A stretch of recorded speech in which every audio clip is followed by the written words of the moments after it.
Assalamualaikum warahmatullahi wabarakatuh. Sebelumnya perkenalkan, nama saya Ayunda Nesa Pratita, NIM 032 Prodi D3 Kebidanan, mahasiswa Setikasasi Mataram. Di sini saya akan melakukan Penkes perawatan bayi baru lahir. Nah, adapun definisi dari perawatan bayi baru lahir itu yaitu kita merawat bayi kita, perawatan bayi baru lahir. Jadi perawatan bayi baru lahir itu yaitu tidak dilakukan perawatan lagi oleh tenaga medis atau tenaga kesehatan lainnya. Bayi keluar dari rumah sakit berarti kita yang merawat bayi kita. Dia baru lahir sampai dengan dewasa itu kita yang akan merawatnya. Dan adapun contoh perawatan pada bayi baru lahir itu, pertama memberikan ASI, bagaimana cara menyusui yang benar, cara perawatan tali pusat, mengganti popok, terus memandikan bayi, terus serta menjaga agar bayi tetap hangat dan juga agar bayi tetap bersih dan juga tetap sehat. Permisi Bu. Iya. Sebelumnya perkenalkan nama saya Bidan Ayunda. Di sini saya bertugas pada pagi hari ini. Sebelumnya dengan Ibu siapa? Ibu Dewi. Oh, Ibu Dewi. Ibu yang tadi malam lahir kan, Bu? Iya. Oh, Bu, di sini saya minta izin, Ibu. Di sini saya akan melakukan konseling pada Ibu. Bagaimana cara merawat bayi baru lahir, Bu? Apakah Ibu bersedia, Ibu, untuk Oh iya. Baik, Ibu. Nah, di sini Bu, sebelum saya melakukan konseling, saya akan menjelaskan apa saja sih tujuan kita untuk mengetahui bagaimana cara perawatan bayi baru lahir. Nah, pertama itu untuk mempertahankan kebersihan dan kesehatan bayi, karena kan kalau bayi baru lahir itu masih berdaur, baru mulai berinteraksi dengan lingkungan sekitarnya. Jadi mungkin akan banyak virus, bakteri dan penyakit-penyakit lain nanti yang akan datang ke bayi ibu, sehingga kita harus sangat-sangat menjaga kebersihan bayi ibu, nggih. Dan terus di sini bisa dilihat, nggih. Kedua itu mempertahankan kehangatan, mencegah suhu bayi, karena bayi baru lahir itu sangat-sangat sensitif dengan namanya suhu, karena bisa nanti suhunya itu turun, bisa suhunya naik, Bu. Jadi kita itu harus benar-benar menjaga suhu bayi kita, Ibu, nggih. Terus adapun di sini memastikan keamanan dan mencegah cedera atau infeksi. Terus maksudnya di sini itu kan nanti kita harus menjaga bayi kita, entah itu terjatuh dari tempat tidurnya atau terinfeksi, misalkan bayi ibu itu luka terus terinfeksi. Jadi itu sangat-sangat harus kita cegah, Ibu. Dan selanjutnya di sini mengidentifikasi masalah-masalah yang memerlukan perhatian segera. Misalkan sekarang bayinya ibu itu kedinginan, kita harus segera mencegah bagaimana cara bayi kita itu untuk tidak kedinginan, Bu, karena nanti bisa menjadi fatal, Bu, kalau kita tidak mencegahnya. Terus bagaimana kita melakukan pokoknya kita itu menjaga kebersihan bayi kita, terus menjaga kehangatan bayi kita, terus menjaga kebersihan dan menjaga kesehatan bayi kita ini. Nah, di sini langsung aja saya berikan konseling, Bu. Nah, di sini adapun cara-cara atau macam-macam perawatan bayi baru lahir, Bu. Nah, di sini pertama pemberian ASI pada bayi baru lahir. Nah, di sini Ibu, jadi kalau Ibu mau memberikan ASI pada anak Ibu, pertama Ibu itu harus mencuci tangan, Bu. Kemudian membersihkan payudara Ibu. Kemudian susukan bayi Ibu. Nah, jika susu sebelah kiri atau kanan Ibu sudah kosong, Ibu ganti lagi dengan payudara lainnya itu. Nah, tujuannya itu biar kebutuhan nutrisi bayi ibu itu terpenuhi, Ibu. Nah, jika dalam 24 jam atau sehari semalam itu Ibu itu minimal atau minimalnya itu menyusukan bayi Ibu 8 kali, Bu. Nah, misalkan sekarang bayi Ibu dia tidur, Bu. Misalkan bayinya tidur, Ibu selama 2 atau 3 jam, Ibu itu harus bangunkan bayinya karena agar dia bisa mendapatkan ASI lagi. Bagaimana caranya itu kita harus membangunkan bayi, Bu. Misalkan, Bu, kan bayinya ini dia tidur ya. Jadinya gimana sih cara kita bangunin? Kita rangsang dia, Bu. Bayinya kita rangsang. Misalkan dengan cara ditepuk-tepuk atau digini-ginikan gitu, agar atau kakinya kita pegang agar bayinya itu terbangun. Kemudian kita susukan. Tadi minimalnya itu 8 kali, Bu. Tapi jika bayi menginginkannya, kita susukan saja kapanpun bayi menginginkan. Terus yang kedua itu, Bu, untuk meningkatkan produksi ASI ibu itu harus menyusukan bayi ibu itu pagi, siang, sore, malam itu harus disusukan ibu. Nah, selanjutnya itu ibu nipas itu harus merawat payudara. Nah, perawatan payudara itu kenapa kita harus melakukan perawatan payudara? Karena kita tidak tahu kan nanti kotoran yang ada di payudara ibu atau bekas-bekas sisa lemak atau apa gitu itu harus dibersihkan ibu, agar bayi ibu juga sehat, terhindar dari penyakit-penyakit. Nah, di sini ibu menyusui eksklusif. Nah, kenapa kita harus memberikan susu eksklusif? Agar bayi kita itu mendapatkan gizi yang benar-benar dari ASI kita, karena pada ASI itu sangat banyak nutrisinya bu, sangat banyak gitu. Nah, sehingga bayi itu kita susukan dari umur 1 sampai 6 bulan itu harus diberikan susu, itu harus diberikan ASI. Tidak boleh susu formula, tidak dikasih MPASI atau buah-buahan seperti pisang, itu enggak ibu. Kita cukup memberikan ASI saja, itu sudah cukup ibu. Terus ibu menyusui eksklusif memberikan banyak keuntungan. Nah, adapun keuntungannya itu pertama itu ASI mudah dicerna. Jadi pencernaan bayi ibu itu lancar ibu, tidak diare atau segala macam. Terus bisa diserap bayi. Jadi ASI itu sangat cepat untuk diserap oleh tubuh bayi ibu. Terus bayi itu juga bisa memperkuat imun bayi.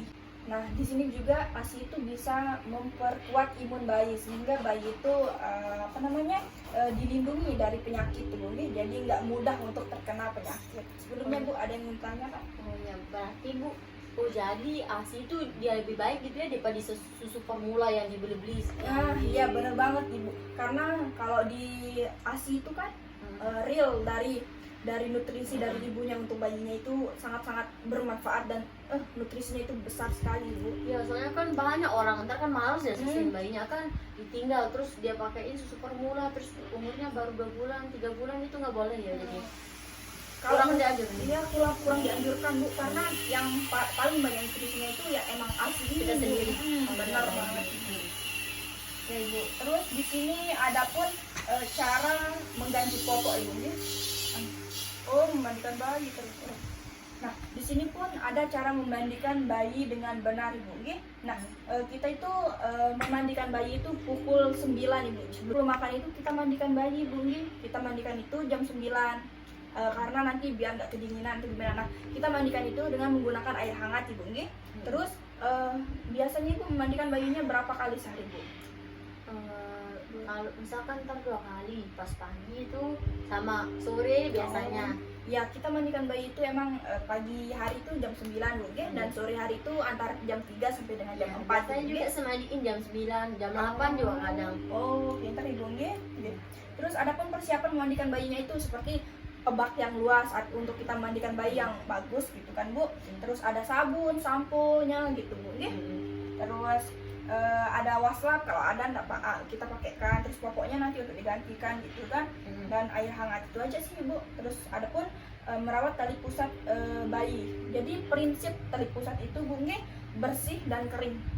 Jadi ada pun cara merawat tali pusat itu bu, prinsipnya itu harus bersih dan kering ya bu, sehingga kita itu sebelum kita melakukan perawatan tali pusat kita mencuci tangan dulu bu. Atau kita memandikan itu juga boleh kok, kita memandikan bayi terus tali pusatnya itu dimandikan juga di sabun juga boleh. Yang penting nanti setelah dimandikan pusatnya itu kita keringkan dan juga harus bersih bu. Terus kemudian untuk tali pusatnya itu kita tidak dianjurkan untuk membungkus tali pusat bu, karena tali pusat itu bisa nanti sembuh sendirinya bu. Cukup dikeringkan terus dibersihkan, setelah itu kita biarkan saja, tidak usah dibungkus-bungkus karena nanti bisa menyebabkan tali pusat itu lembab dan juga terinfeksi gitu bu. Jadi bu, berarti kalau misalkan kita mau mandiin kita nih dibasuh deh, itu boleh ya? Iya, boleh. Boleh banget ibu. Yang penting nanti setelah mandi itu ibu keringkan tali pusatnya Tapi misalkan pengen bayi kita dia harum gitu, boleh kita bedain dia? Nggak boleh ibu, karena bedak itu juga nanti bisa menginfeksi tali pusat bayi ibu. Iya ibu. Baik. Terus di sini ada pun cara mengganti popok. Nah, di sini pun cara mengganti popoknya itu harus bersih bu, karena kan bayi mudah banget terkena infeksi. Kemudian popoknya itu setiap bayi itu BAK atau BAB harus kita langsung membersihkan.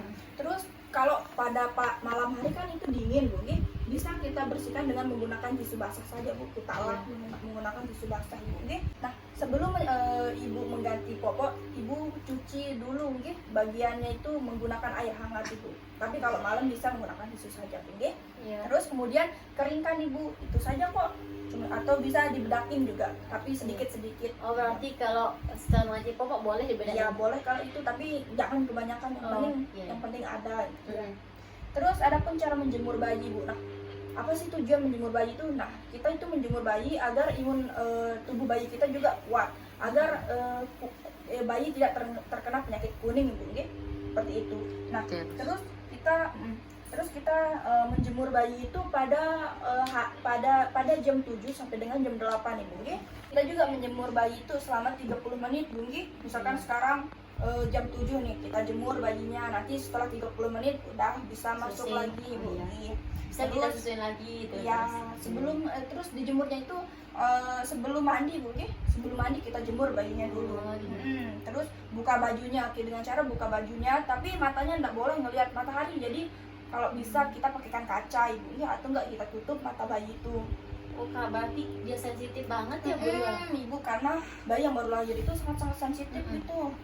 Terus itu aja sih.